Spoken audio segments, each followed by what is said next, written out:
তো শাকিব খানের ছবি হলেই সবাই তার পিছনে লেগে থাকে, কপি এই করছে, তার লুকিং এই নিচ্ছে।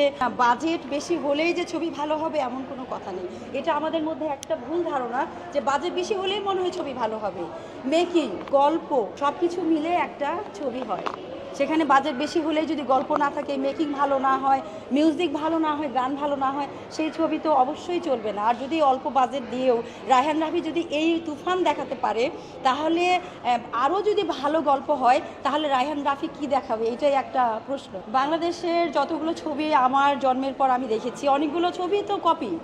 তো সেগুলো তো এমন হিট করতে অনেকগুলোই, মানে সবগুলো না, অনেকগুলো এরকম হিট করতে পারেনি। তো শাকিব খানের ছবি হলেই সবাই তার পিছনে লেগে থাকে, কপি এই করছে, তার লুকিং এই নিচ্ছে, এই কপি করছে। তো তোমরাও করে দেখাও না, কপি করে দেখাও না, কম তো দেখাওনি। তো এরকম তুফানের মতো তুফান তো করতে পারোনি। তো শাকিব খানের ছবি হলেই সবাই তার পিছনে লেগে থাকে, কপি এই করছে, তার লুকিং এই নিচ্ছে। বাজেট বেশি হলেই যে ছবি ভালো হবে এমন কোনো কথা নেই।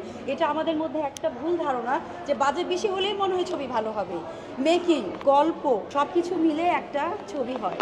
সেখানে বাজেট বেশি হলেই যদি গল্প না থাকে, মেকিং ভালো না হয়, মিউজিক ভালো না হয়, গান ভালো না হয়, সেই ছবি তো অবশ্যই চলবে না। আর যদি অল্প বাজেট দিয়েও রায়হান রাফি যদি এই তুফান দেখাতে পারে, তাহলে